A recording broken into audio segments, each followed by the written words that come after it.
Indonesia terkenal akan keindahan dan kekayaan alamnya dan merupakan salah satu negara dengan potensi cadangan mineral yang tinggi.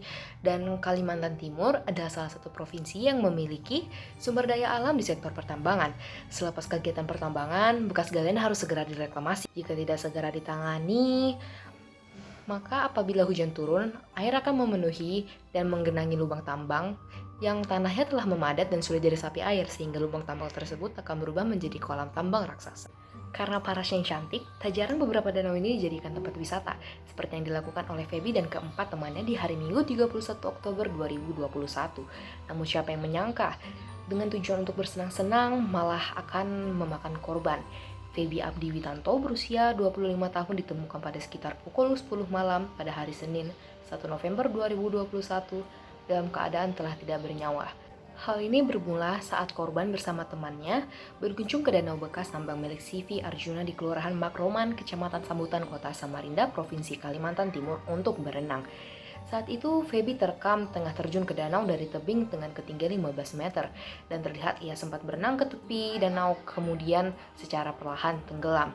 Rekan-rekan korban setelah melihat temannya tenggelam mengaku tidak mampu menolong dan segera meminta pertolongan ke masyarakat sekitar.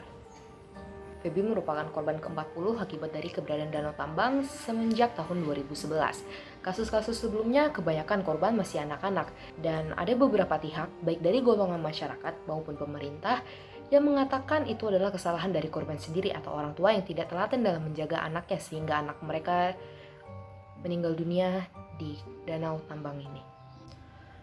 Sangat memprihatinkan mengingat hal ini juga akibat dari perusahaan tambang dan juga pemerintah.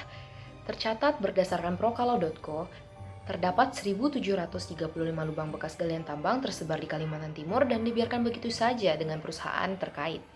Dalam Peraturan Menteri Lingkungan Hidup Nomor 4 Tahun 2012 mengenai indikator ramah lingkungan untuk usaha atau kegiatan penambangan terbuka batu bara minimal 500 meter dari permukiman warga. Tindakan perusahaan yang lalai akan peraturan seharusnya mendapat teguran serta sanksi dari pemerintah. Sangat disayangkan untuk kasus-kasus yang diakibatkan oleh lubang tambang batu bara yang ada di Kalimantan Timur tidak mendapat perhatian lebih oleh pemerintah. Menurut Undang-Undang Nomor 26 Tahun 2007 tentang penataan ruang yang mengamanatkan ruang terbuka hijau minimal 30% dari wilayah kota, sedangkan di tahun 2020 diketahui RTH di Samarinda hanya berkisar 5%. Walau demikian, pemerintah secara terus-menerus memberikan izin usaha kepada perusahaan pertambangan. Pemerintah dinilai abai terhadap permasalahan lubang tambang karena tidak tegas dalam menjalankan peraturan yang telah ditetapkan kepada perusahaan tambang. Hal ini dapat dilihat dari tanggapan Gubernur Kaltim ketika diwawancari oleh wartawan. Tentunya pernyataan tersebut menuai kontroversi karena dianggap tidak bersimpati terhadap korban yang telah meregang nyawa di lubang tambang. Hal ini menunjukkan sikap pemerintah yang tidak serius sekaligus tidak bertanggung jawab terkait permasalahan lubang tambang. Maka disimpulkan, hal ini termasuk pelanggaran HAM, mulai dari hak untuk hidup, hak atas lingkungan yang sehat dan bersih, hak atas rasa aman, hak anak, hingga hak untuk memperoleh keadilan. Dalam hal telah timbulnya korban atau kerugian sebagai dampak dari beroperasinya korporasi, maka pemerintah dan korporasi berkewajiban untuk melakukan pemulihan hak-hak warga negara yang terlanggar.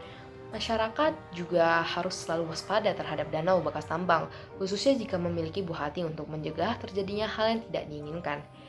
Kemudian, untuk gubernur serta wali kota atau bupati, tentunya harus memikirkan nasib rakyatnya, lalu melakukan moratorium pemberian izin tambang baru, kemudian dapat mengevaluasi serta mencabut izin pertambangan yang tidak memenuhi aturan yang berlaku, mengawasi, mendesak, hingga memastikan perusahaan-perusahaan tambang untuk melaksanakan kewajibannya untuk melakukan reklamasi tambang.